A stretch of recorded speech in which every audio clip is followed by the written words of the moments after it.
Je suis manager, je suis maman, je suis sœur, je suis enfant. On va dire que j'essaie de trouver le juste milieu dans tout ça.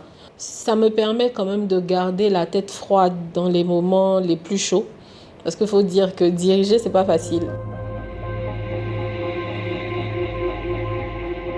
Je suis Karine Boni, directrice générale du REMUSI. Nous sommes une institution de microfinance de type mutuel axée vraiment sur le genre. Notre cœur de cible, ce sont les femmes et depuis plus de 30 ans, nous accompagnons ces femmes-là dans leur autonomisation économique. Je suis de formation comptable, donc j'ai fait une licence en finance et comptabilité et je me suis retrouvée stagiaire comptable à Géroute. Mais malheureusement, à cause de la crise en 2010, je me suis retrouvée sans emploi et en 2012, j'ai été recrutée par une microfinance. Je ne savais pas ce que c'était, mais dès le début, j'ai aimé ce que je faisais.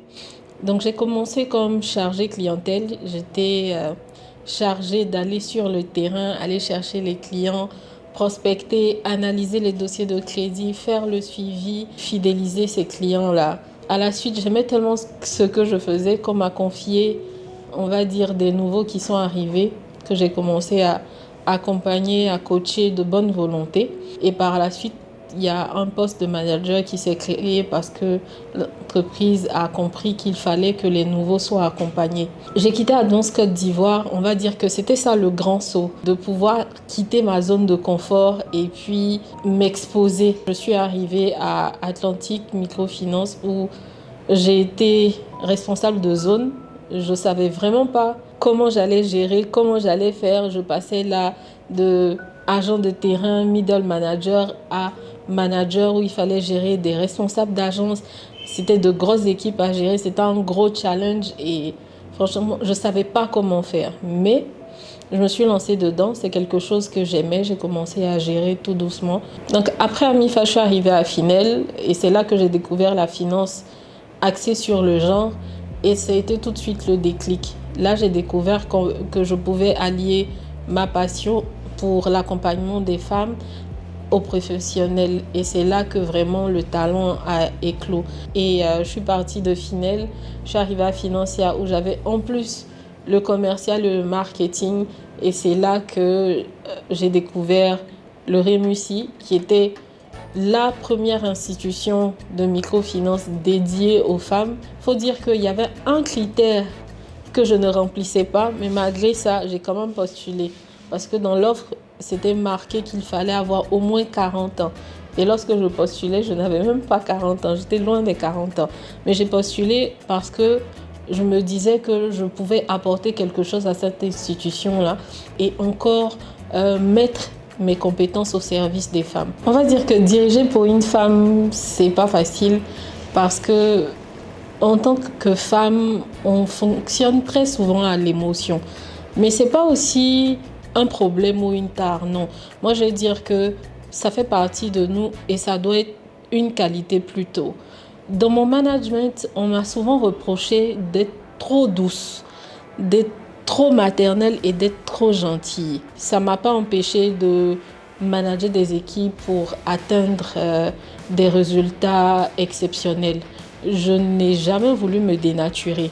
Je sais quand il faut féliciter, encadrer, accompagner, mais comme une bonne maman aussi, quand il faut corriger, je le fais, mais toujours en expliquant pourquoi on le fait. On va dire que dans mon parcours, mes relations avec mes managers femmes, justement, n'ont pas été faciles parce que la plupart du temps, les femmes pensent que pour pouvoir diriger, il faut se dénaturer. Et elles ont tendance à se masculiniser, alors que non, on n'a pas besoin de ça. Dans notre posture de femme, on peut être un très bon manager et gérer. Je dis tout le temps à mes collaboratrices que quand moi j'arrive au bureau, je laisse mes problèmes à la porte. Je laisse tout ce qui me tracasse, les problèmes des enfants, la maison et tout. Et quand je rentre, il faut qu'on soit professionnel, il faut qu'on avance. Mais ça n'empêche pas que je puisse accompagner mes collaborateurs en fonction de leur profil. Parce que justement, la capacité d'une femme à diriger, c'est aussi de mettre en avant son empathie. Le fait que tu sois empathique ne t'empêche pas de pouvoir recadrer quand il faut, de pouvoir motiver, de pouvoir taper, non. Mais la femme, dans toute sa féminité, dans toute son essence, peut très bien gérer une entreprise et très bien manager. On va dire que j'ai eu de gros moments d'incertitude, surtout quand au-dessus de moi me disait non, mais tu vas pas avancer, tu vas rester là parce que tu es trop maternelle, tu accompagnes trop. Je me disais, mais je fais quoi? Je change ou je reste comme ça? Après, je me suis dit, c'est pas une promotion, c'est pas le fait d'avancer qui va faire que je vais me dénaturer. Je fais mon boulot va parler de lui-même. Et s'il faut que pour motiver mon équipe, je dois les prendre un par un pour analyser leurs problèmes et puis essayer de trouver une solution, je vais prendre ce temps-là sur moi pour le faire. C'est pas toujours facile, mais en tout cas, on y arrive. Donc, les plafonds de verre se brisent, on va dire, par notre propre volonté. Moi, je ne me dis pas directement que je suis la plus forte, non. Je me dis que si je suis là, c'est que j'ai quelque chose à apporter. Et ce quelque chose-là va faire la différence, tout simplement.